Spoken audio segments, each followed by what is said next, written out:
Hi guys, আজকে আমরা আপনাদের সামনে নিয়ে আসছি তিনটা রেসিপি। একটা হলো জালি কুমড়া দিয়ে রুই মাছ, আর পটল ভাজা, আর জালি কুমড়ার ছাল বা খোসা দিয়ে আলু দিয়ে ভাজি। তো আপনারা উপভোগ করেন আমাদের এই রেসিপিগুলো। তো এখন আমরা রান্না বান্নায় চলে যাব, দেখতে থাকেন। বন্ধুরা, আমি বাজার থেকে জালি কুমড়া নিয়ে আসছি, কচি সবুজ দেখে। আমি এটা দিয়ে রান্না করব আমার স্বাদের রুই মাছ তরকারি। তো আমি এখন জালি কুমড়াটি ছুলে নিচ্ছি।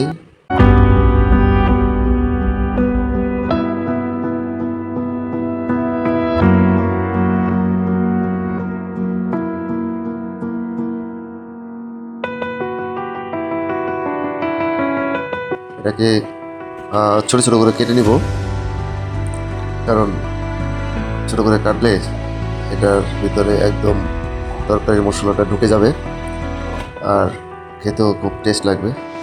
আমি আসলে এটাকে ছোট ছোট ট্রায়াঙ্গেল করে কেটে নিচ্ছি।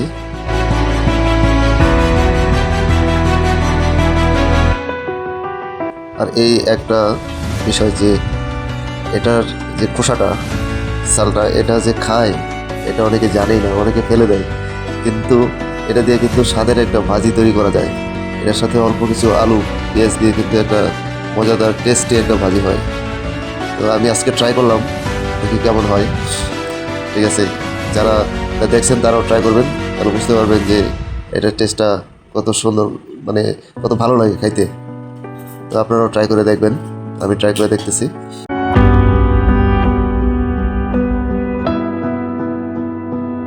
তো আমি কেটে নিচ্ছি, খোসাটা ঝুড়ি করে কেটে নিচ্ছি, আলুটা ঝুড়ি করে কেটে নিচ্ছি।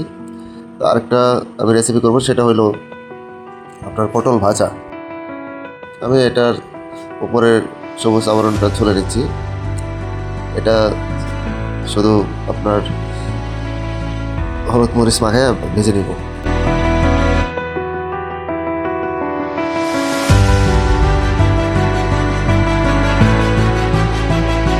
তো এখন আলু পেঁয়াজ কেটে নিলাম।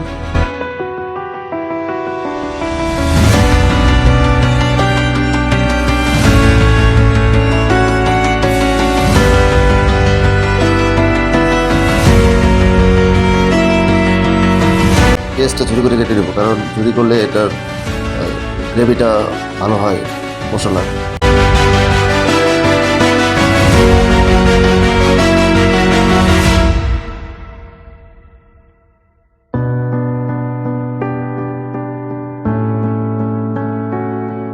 এখন বন্ধুরা, আমি সব কিছু পরিষ্কার করে ধুয়ে নিয়েছি, একসাথে আমি সব নিয়ে নিয়েছি। মাছটা একটু হলুদ মরিচ দিয়ে আমি ম্যারিনেট করে রেখেছিলাম।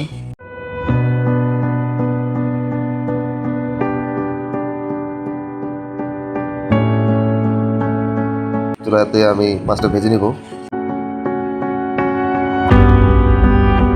মাছটা এরকম করে ভাজবো যেন এটা দেখতে খুব সুন্দর লাগে।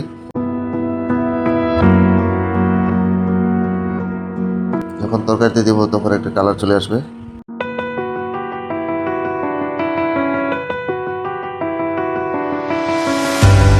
একটু লালচে টাইপ করে ভাজবো এটা। আমার ভাজা শেষ, আমি মাছটা উঠিয়ে নেব।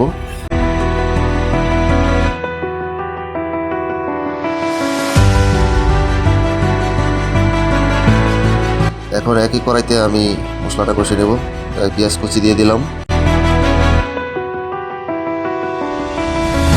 আর এখানে পরিমাণ মতো সব মশলা দিয়ে দিয়েছি। আমি উপরের টেক্সে আপনাদের বিবরণ দিয়ে দিছি।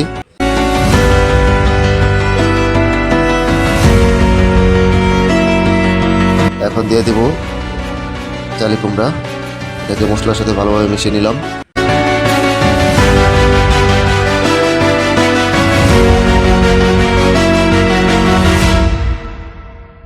তো ফাঁকে আমি আরেকটা চুলার ভিতরে আমি পটলটা ভেজে নেব। আমার জালি কুমড়াটা সিদ্ধ হয়ে গেছে। এখন আমি এখানে ঝোল দিয়ে দেবো বা পানি দিয়ে দেবো।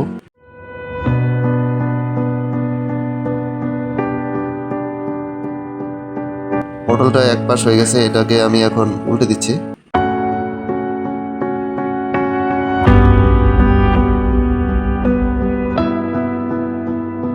এখন আমি চালের তরকারিতে মাছ দিয়ে দিছি।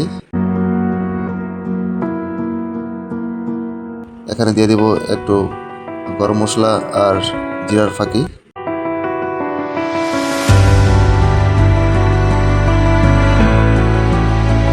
পটলটা ভাজা হয়ে গেছে, এখন আমি উঠিয়ে নিব।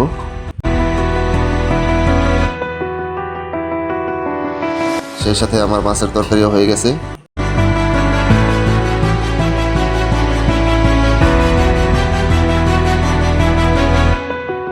এখন আমি চুলা বন্ধ করে নামিয়ে নিব।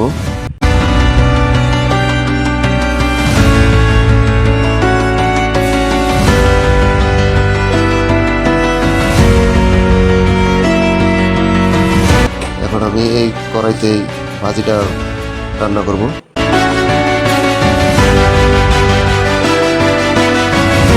এর সাথে আমার কাটা সবজিগুলো মিক্স করে নিচ্ছি। তো কিছুক্ষণ রান্না করার পরে সিদ্ধ হয়ে গেছে। এখন আমার শেষ বন্ধুরা রান্না বান্না। ভাজি, পটল ভাজা